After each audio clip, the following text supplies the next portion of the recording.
Pearl, when will you be getting home? It's already 6 p.m., you know. I'm sorry. My meeting lasted a little longer than I expected. I'm just about to get on the train home. Huh? You've been coming home later and later these days. My boy Jill has been sitting here waiting with a growling stomach. Do you intend to make my son starve? I'm sure that you're more than capable of sneaking out of meetings at work. Please make more of an effort, young lady.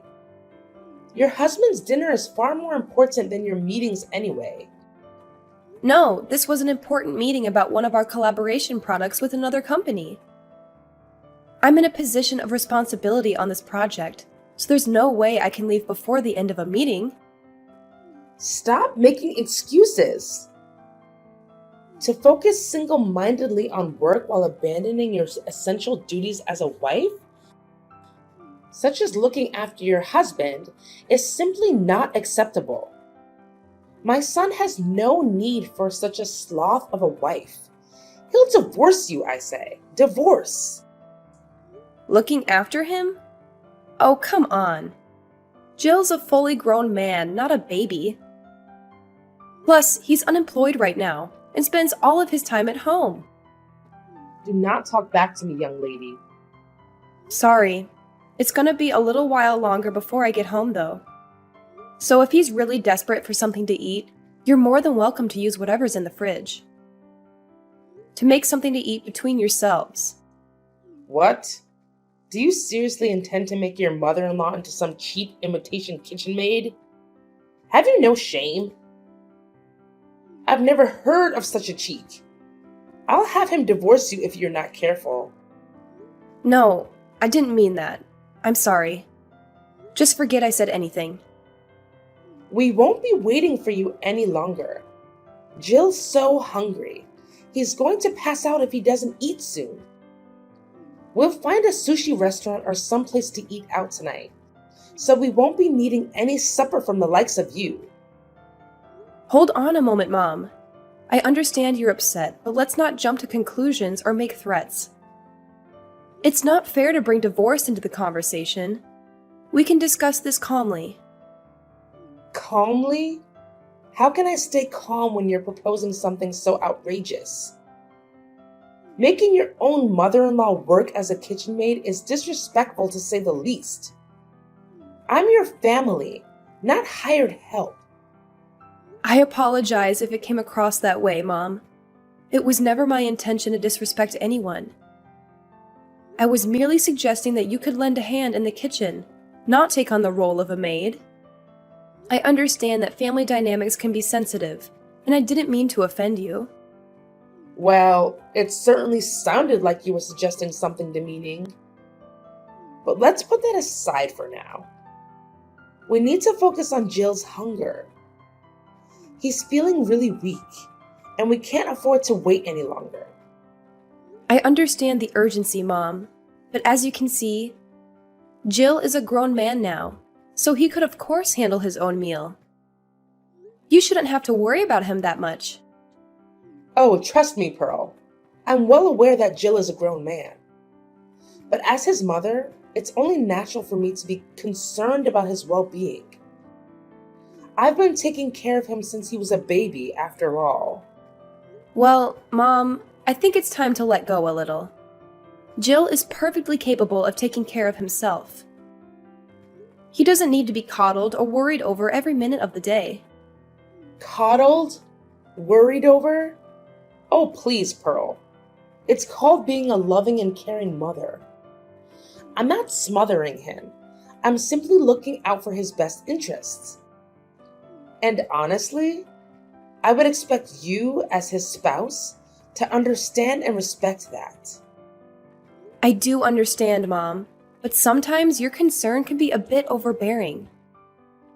Jill is an adult, and he deserves the freedom to make his own choices and decisions, even when it comes to something as simple as a meal. What the hell are you talking about? How dare you talk about your husband like that? It's your responsibility to take care of your husband, but now I'm doing it for you. Actually, You would certainly have to thank me for that, don't you think? Mom, we are adults. We could look after ourselves. Could you please stop intervening in our life? It's just inconvenient. Oh, good grief! You really are a failure of a wife. My son picked this short straw with you, didn't he? I'll have him divorce you before long. I mean it. Jill, are you there? You got a minute? What is it? I was just about to go to sleep. Besides, if you want to say something, why not just come and talk to me? Why do you need to send messages when we're in the same house? But if I come to speak to you, your mom will probably overhear us. Anyway, it's about your mother. Is there no way we can live separately? This arrangement with the three of us is just not working. What? For God's sake. You're not going on about my mom again, are you? To tell the truth, Jill, I'm extremely stressed. I agreed to have her live with us because I felt bad about her being lonely after your dad passed away. But she's causing me so much stress, it's unreal. Does she think I'm some kind of slave? She forces me to do all the housework despite the fact that I'm working long hours. Not only that, but she barely ever lifts a finger herself. If there's ever anything she doesn't like, even just a little bit, she immediately brings up divorce and threatens to make you end the marriage with me. What's more, despite the fact she makes absolutely no money and contributes nothing to the household finances, she goes out to restaurants on lavish spending sprees, always bringing home bags of frivolous junk. There's no other way to put it, Jill. I've reached my limit, and I can't take it anymore. What can I do? You can complain about her as much as you like. But she doesn't have anywhere else to go. She sold the family home when my dad died. We're the ones who took her in. I could hardly send her packing now, can I? The only money she has to her name is her pension. So when she says she can't afford to contribute, she's not lying. Plus, without my dad, she's super lonely. Surely, it wouldn't hurt to indulge her selfishness, just a little bit every now and then. This goes beyond the level of mere selfishness. She sneers and barks orders at me, tells me I'm not fit to eat in the same room as her, and forces me to eat nothing but leftovers. Demands that you, being the husband, must always be the first to use the bathtub, while she, being the all-important mother-in-law, uses it second. Then when my turn finally does come around, there are even times where she lets the water out before I can get in. For some strange reason, she constantly gives me midnight sermons on how a wife should act. So I can't even sleep half the time because of her incessant preaching. Since she moved in with us a year ago, I lost 10 kilograms from not eating properly due to all the stress. This is malicious bullying, plain and simple. It's a miracle I managed to tolerate her this long, and the only reason I did is because she's your mom. But I'm sick of being treated like I'm not even human. I've reached my limit. Please, Jill, have her move somewhere else. Maybe an apartment or a shared house or something, I don't know. Just anywhere but here. If that's impossible, at the very least, could you please tell her to stop treating me this way? If you don't do something, I'm going to lose it. Fine, she's woman. I get it. I'll mention it at some point if I remember. Anyway, more importantly, I need $300. What? $300? What are you going to use it for? Travel expenses. I'm looking for work right now, so I need money for bus fares and trains and stuff. What? But I gave you money for travel expenses not that long ago. You get $150 a month for that already. That's a pocket change. I already use it all. Get a real woman. $150 just doesn't cover it. Give me $300. Wait, you're... No way! Are you visiting casinos again? What? Come on, it's not like it's a problem. I don't go very often, and I hardly spend anything when I do. It's a way for me to let off steam after the hours I spent job hunting. You haven't forgotten that you lost your last job?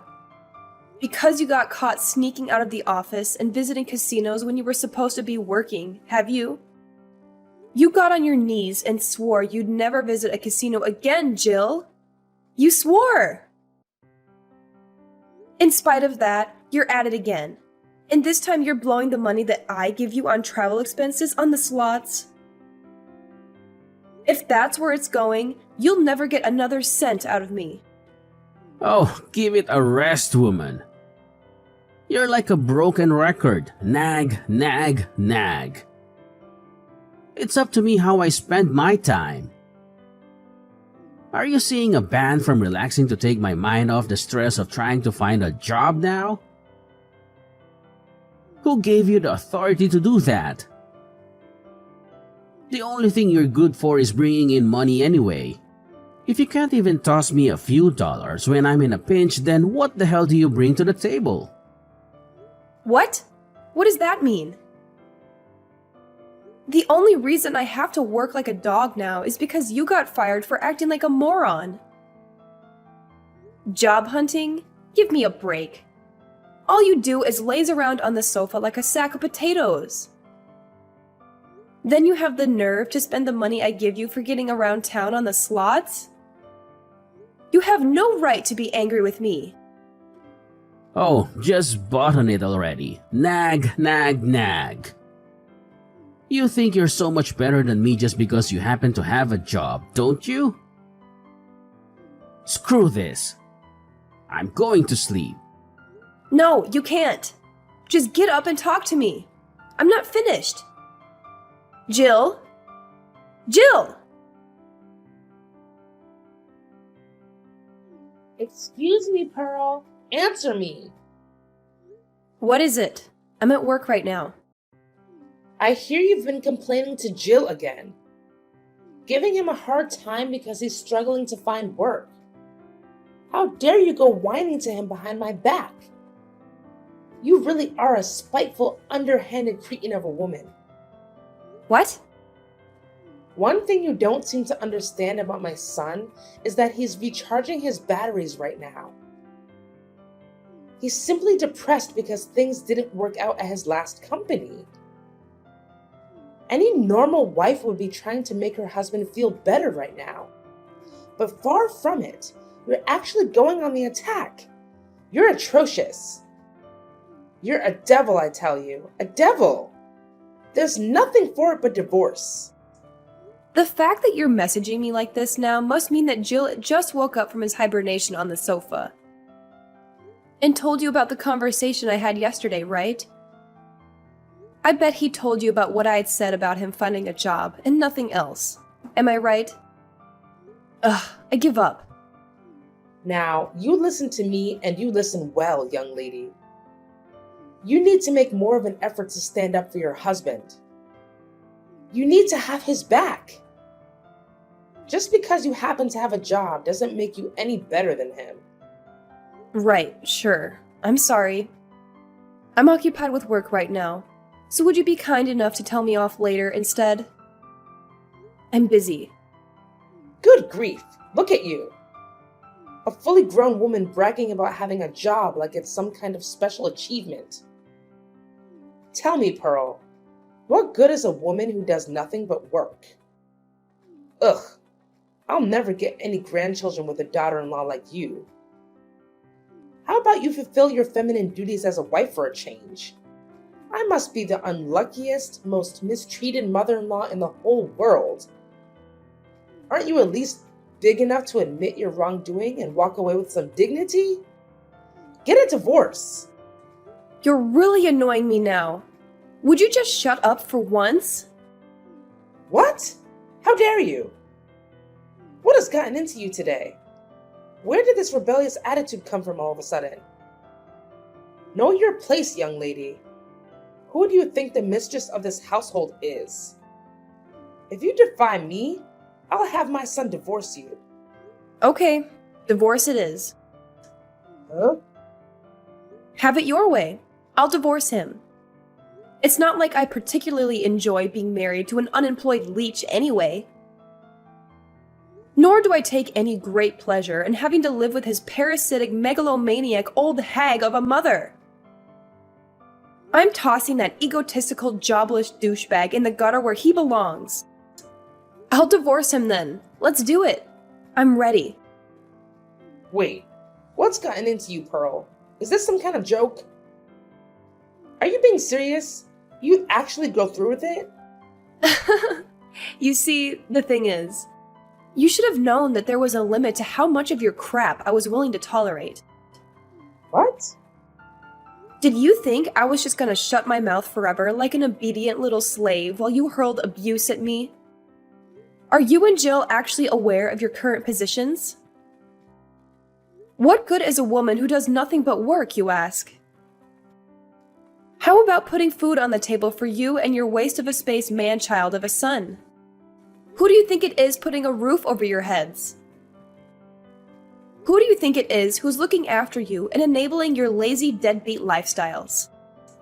Go on, think about it. This one's really easy. Well? Oh my god, Pearl. What's gotten into you? This isn't like you at all.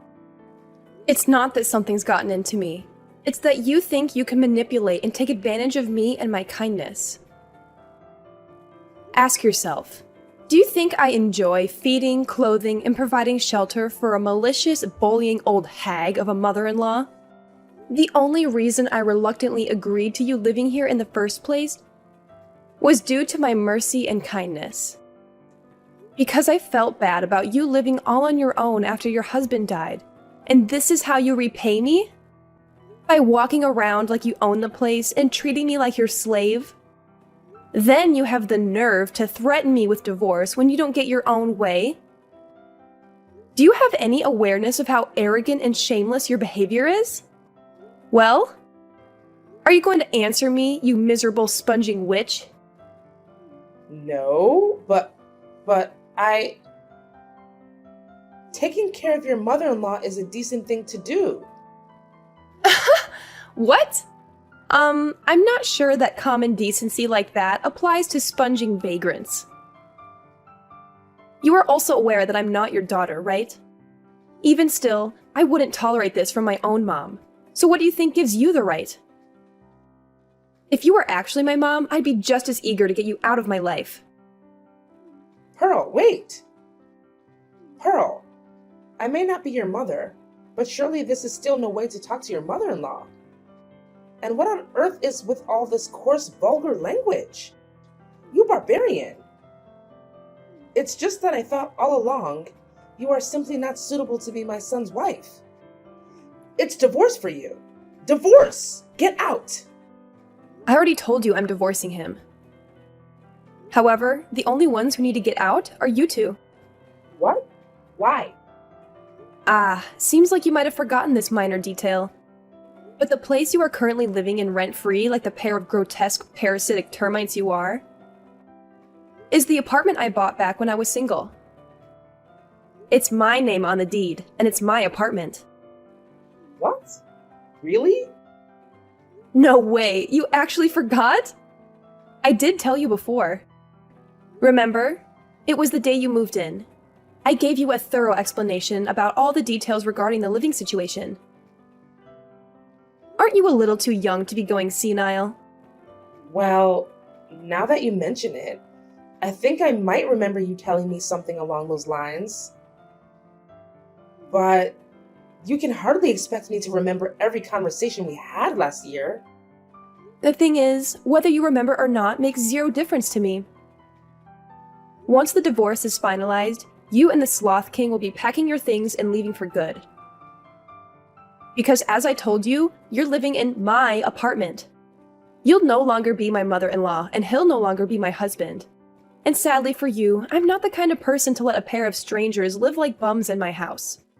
Now, I'll be handing Jill the divorce papers when I get home today. Make sure the two of you get your belongings together, okay? Luckily for you, in my infinite generosity and benevolence, I'm willing to give you until tomorrow evening to get out. Don't think you'll be getting anything to eat, though. Pearl, just wait. Surely you're not going to divorce him immediately today. You don't actually plan on kicking your husband and mother-in-law on the streets, do you? I simply do not agree. This divorce isn't happening. I won't allow it. What the? Why have you done a complete 180 all of a sudden? You seem to be happy enough to walk all over me when you thought you could get away with it. You waved around the notion of a divorce like it was your prized family crest, using it as a pretext to say whatever you wanted, whenever you wanted. Then the moment you realize things are no longer going in your favor, you're suddenly opposed to it? Don't make me laugh. What? You're the one who started all this in the first place. You wanted a fight, didn't you? All I did was give you what you wanted. You should be grateful. Don't you dare start trying to worm your way out of it all of a sudden. And I won't allow it? Who do you think you are? Since when were you the queen? Did I miss your coronation? How about you try cultivating some awareness of your own position for once and putting a lid on that monstrous mouth of yours? I'm so sorry. This is all my fault. It's too late to apologize now. I'm dead set on divorce and nothing can change my mind. Make sure you're gone by tomorrow night. And let me make one thing abundantly clear. There will be no distribution of assets. Jill, the eternal NEET, has no savings of his own, and we have no shared accounts either. There's no money for him to receive, not a single cent, so don't bother trying to put in any claims. I would feel bad about throwing you out into the streets without any clothes, so I'll allow you to take the bare minimum of clothing and everyday necessities with you. I take it you have no complaints about that? If I've made myself clear, hurry up and get out of my apartment. And take your good-for-nothing son with you. Oh my God. Please. Please. Just wait. Wait. We don't have anywhere to live. We sold the family home and my husband passed. My pension doesn't amount to much either. Jill doesn't even have a job. Please. Oh, I see. Just so I understand, you'll be in dire straits because your sons are NEET and you have no place to stay and no money, is that right? Okay, so what? Huh? That's not my problem. The fact that your son's a NEET, or that you have nowhere to stay, or that you have no money.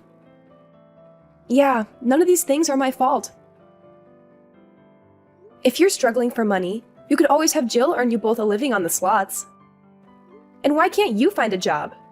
If you've got the energy to bully your daughter-in-law 24/7, then holding down a job shouldn't be a problem. I saw a local supermarket was recruiting the other day. Do that. Oh my God. God's not going to help you now. Nor is playing the victim. And I mean, please, is this really any way for a fully grown woman to behave? If you don't have any money, then you work. Surely you at least understand that. You're not a child. Why? Why are you doing this? I think you know full well why. Because you defy the mistress of this household. When I got home from work that evening, I was met at the door by Jill and his mother-in-law on their knees. They begged and pleaded in unison. "We're sorry for the way we behaved." But I shook them off and said, "If you've got time to be groveling on the floor, you've got time to get your things together."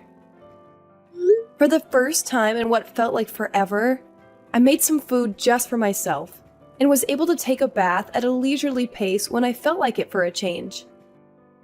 Then I retired to my bedroom, locked the door, put in some earplugs, and slept like a baby. The next day, the pair of them were desperately trying to butter me up by dashing around the house, making breakfast, and cleaning up. Then they got back on their knees and begged me once again, "Please rethink the divorce. I swear I'll never set foot in a casino again." My response was to hand them the divorce papers and some bags full of their stuff. After which, I threatened to take them to court if they didn't sign the papers and get out by the end of the day. Jill panicked, reluctantly signed the papers, and left, taking his mother-in-law with him. With that, I was officially freed of the termite infestation plaguing my house before the day was up. I was so happy about being freed from my in-law induced slavery that I raised a toast and celebrated in lavish style. The pair of them moved into a scruffy 70-year-old apartment, which they somehow paid the rent on by scraping together what was left of Jill's mom's pension and Social Security money. Apparently, Jill finally started looking for work in earnest, and his mom got a part-time job at the supermarket. However, Jill's efforts didn't amount to anything, and he was constantly chided by his mom. "Why are you forcing your aged mother to work?" They got into thunderous shouting matches every day, and the neighbors, at their wits' end, started phoning in complaints. As things stand, it looks like they're on the verge of being kicked out. Again! They really are a pair of morons.